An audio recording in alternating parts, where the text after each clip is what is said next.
Halo teman-teman, hari ini aku mau ngasih tahu bagaimana cara memasukkan soal ke dalam website Quizizz. Yang pertama kita search di Google Quizizz, login di mesin pencarian, lalu muncul yang paling atas login to your account atau login ke akun kalian. Lalu masukkan email dan juga password milik kalian masing-masing. Nah, itu yang pertama, memasukkan email. Selanjutnya, karena ini sudah terhubung ke Quizizz, jadi sudah otomatis masuk ke aplikasinya. Kemudian kita cari atau bisa memasukkan organisasi atau nama sekolah yang kita ampu di sekolah tersebut. Akan tetapi ini hanyalah option ya, boleh untuk tidak diisi. Di situ ada tanda silang. Kalau teman-teman semua memasukkan organisasi, otomatis harus menjelaskan nama organisasi tersebut dan juga keterangan dari organisasi tersebut. Nah, di sini saya tidak memasukkan nama organisasi. Langkah selanjutnya adalah bagaimana cara memasukkan soal ke dalam Quizizz dan dimasukkan satu persatu soal. Yang pertama kita klik create atau membuat soal yang sudah kita siapkan, lalu klik quiz dan pilih apa nama judul dari quiz tersebut, dan yang akan kita laksanakan adalah penilaian sumatif akhir semester atau PSAS. Selanjutnya pilih subjek dari mata pelajaran kita. Saya di sini mengisi pelajaran PJOK atau bahasa Inggrisnya itu adalah Physical Education. Jadi yang dimasukkan harus dalam bahasa Inggris karena itu sudah bawaan dari Quizizz tersebut. Selanjutnya kita tunggu sampai website tersebut connect ke bagian soal. Nah, di dalam Quizizz ada berbagai jenis bentuk-bentuk soal, dari mulai multiple choice atau pilihan ABCD. Kita coba terlebih dahulu untuk multiple choice atau pilihan ganda. Kita tunggu sampai muncul di layar laptop masing-masing. Nah, seperti ini tampilannya. Type your question here. Tulis soal atau pertanyaan kalian di kotak tersebut. Itu dicontoh mempertanyakan bagaimana cara melakukan servis atas dalam permainan bola voli. Nah, untuk jawabannya pilihan A, B, C, D ada dalam setiap kotak masing-masing. Itu yang pertama di kotak warna biru, servis dilakukan dengan cara dilempar terlebih dahulu. Kemudian option selanjutnya atau pilihan selanjutnya, servis tidak dilempar dahulu. Kemudian pilihan yang ketiga, tangan diayun dan posisi kaki tidak berdiri tegak. Itu bisa digeser ya dari samping, berdiri tegak. Nah, option yang terakhir atau biasa dalam soal itu option D, pilihan D. Jawabannya kaki diayun dan tangan diayun. Nah, sebelum ke tempat lain kita harus menjawab terlebih dahulu mana pilihan yang paling benar. Diklik tanda centang. Kemudian di dalam Quizizz kita bisa memasukkan gambar apapun dan langsung mencari di tempat insert an image or a GIF. Nah, itu sudah muncul gambar cara melakukan servis atas. Kita sudah klik insert atau masukkan. Lalu soal siap untuk disajikan dan kita menyimpan soal tersebut secara otomatis. Nah, di situ bisa kita pilih berapa total poin dalam satu soal. Jadi sudah kita tentukan dari awal. Selanjutnya kita klik save dalam penyimpanan soal. Maka secara otomatis soal sudah tersimpan. Nah, itu di question 1 atau pertanyaan 1. Jadi kita tidak usah memasukkan nomor. Kemudian bisa diatur rentang lamanya waktu setiap soal. Di situ bisa kita isi dengan 45 detik, 30 detik, bahkan 5, 10 dan 15 detik. Jadi ada berbagai macam dan kita bisa tentukan masing-masing. Kemudian kita lanjut ke pertanyaan kedua, mengisi titik-titik. Yang pertama sama kita harus memasukkan soalnya terlebih dahulu. Di situ tertera bahwa bola apakah yang dimainkan dalam permainan tenis meja. Selanjutnya kita bisa pilih gambar seperti tadi. Bola pingpong jawabannya ya teman-teman. Tapi mungkin beberapa anak tidak tahu apa nama bola tersebut. Nah, setelah itu kita masukkan insert atau masukkan gambar ke dalam pertanyaan yang kedua. Kemudian kita pilih jawabannya yang tepat atau jawabannya yang persis mirip, atau bagaimana jawaban tersebut anak-anak menjawab misal bola pingpong atau pingpong saja, maka jawabannya dibenarkan dengan memilih option yang ada di pinggir. Jawabannya di situ adalah bola pingpong. Lalu kita save soal yang kedua.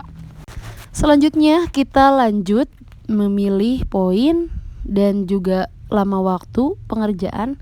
Kemudian kita bisa memasukkan soal dengan menggambar, di mana nanti anak-anak berkreasi sesuai dengan apa yang dia ketahui. Kalau misalkan dalam matematika membuat garis lurus.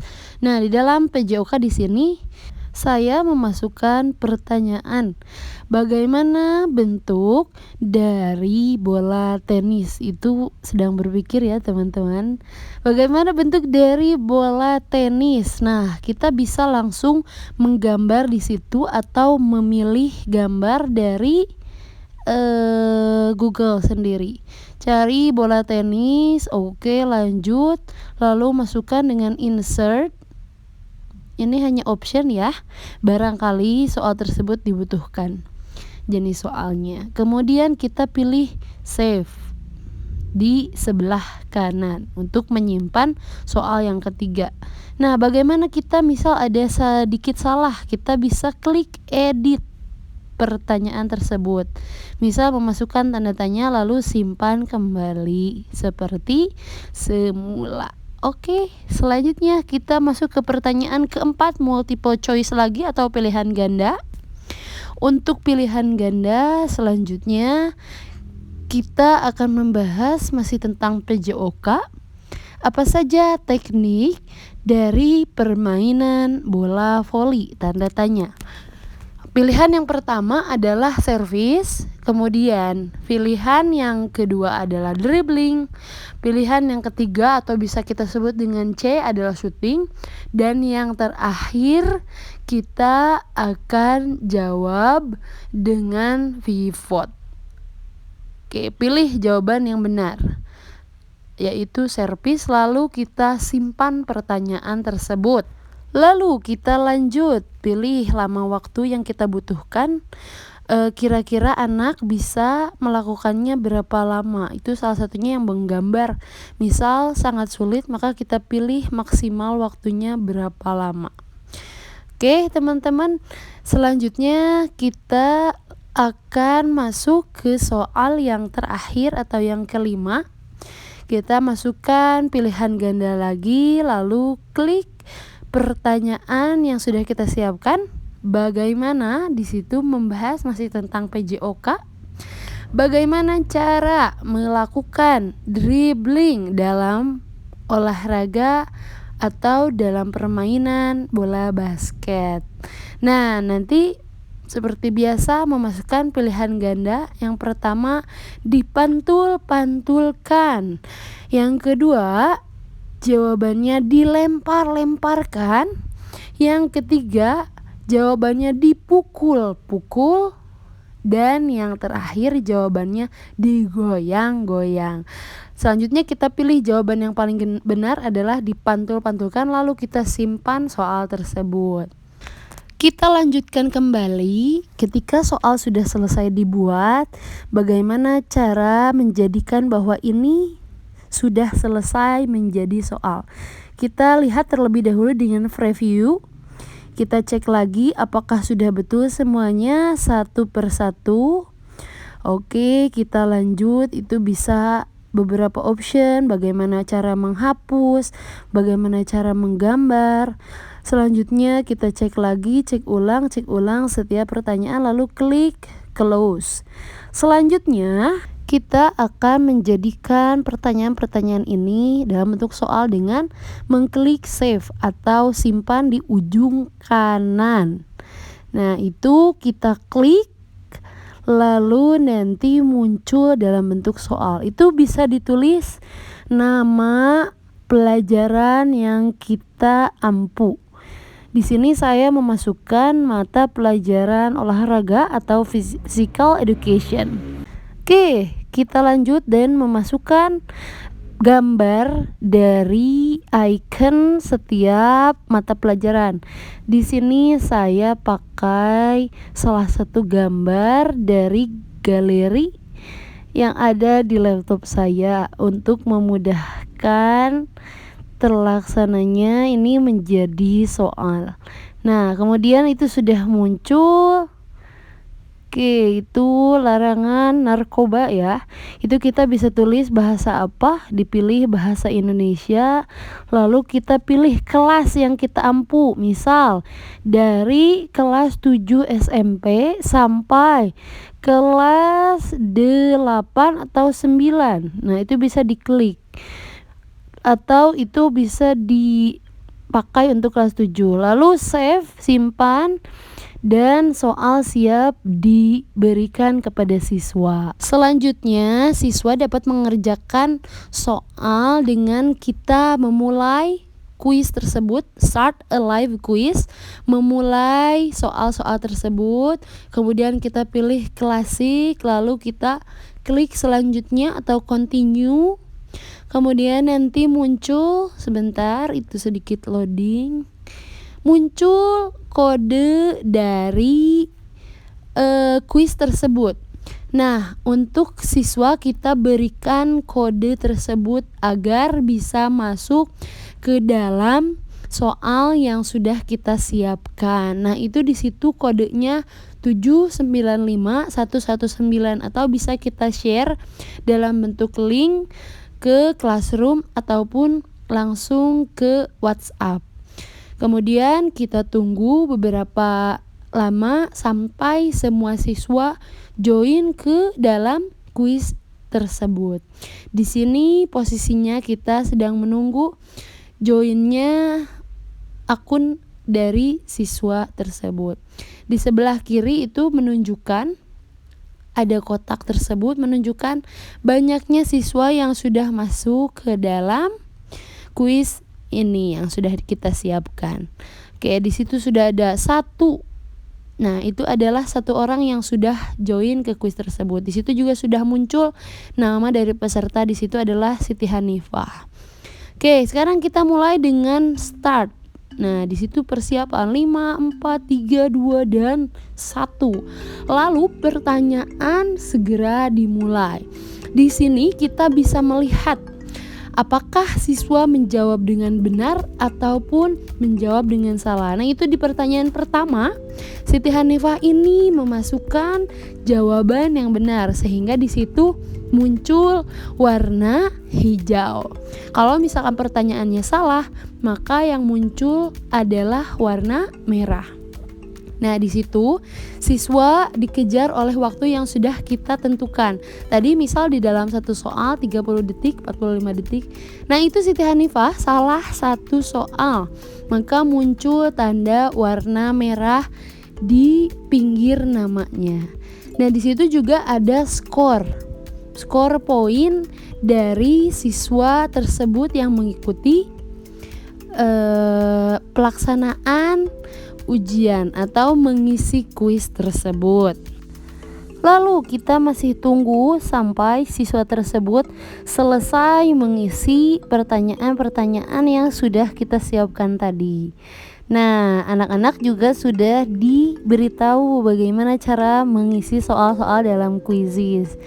Nah, kita di sini masih menunggu bagaimana anak-anak bisa menjawab dengan benar, dengan baik, atau dengan waktu yang cepat. Di sini karena di dalam kuisis akan muncul siapa yang paling cepat mengisi, dia yang jadi juara ke-1, 2, dan juga 3. Nah, di sini tinggal satu soal yang tersisa yang dijawab oleh Siti Hanifah. Nah, di situ sudah selesai ya, teman-teman. Kemudian nanti langsung muncul juara pertama adalah Siti Hanifah. Kalaupun ada 3, 4, 5, 1, 2, 3. Siapa juaranya?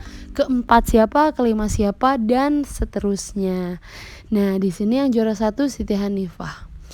Oke, selanjutnya kita bisa lihat benar di nomor berapa saja di pertanyaan 1 kah, kedua, ketiga, keempat, atau kelima.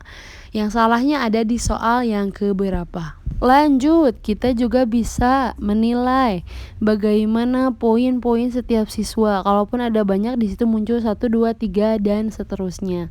Di kuisis juga kita bisa mengirimkan total poin salah seorang siswa ke email kedua orang tuanya atau ke ayahnya, ke ibunya, bisa kita kirim secara langsung via email. Lalu kita lihat di sini, kita bisa mendownload hasil dalam bentuk Excel, dan hasil dari ujian setiap siswa kita download. Lalu muncul Excel dan kita bisa lihat siapa yang paling banyak benarnya, siapa yang paling banyak salahnya di Excel tersebut. Selanjutnya Excelnya juga bisa dibuka di laptop guru-guru semua yang sudah menyiapkan soal dan juga mendownload hasil dari jawaban-jawaban siswa. Oke, segitu dulu dari saya. Terima kasih. Semoga ada ilmu yang bermanfaat untuk kalian semua. Wassalamualaikum warahmatullahi wabarakatuh. Jangan lupa like, comment, and subscribe. Bye bye.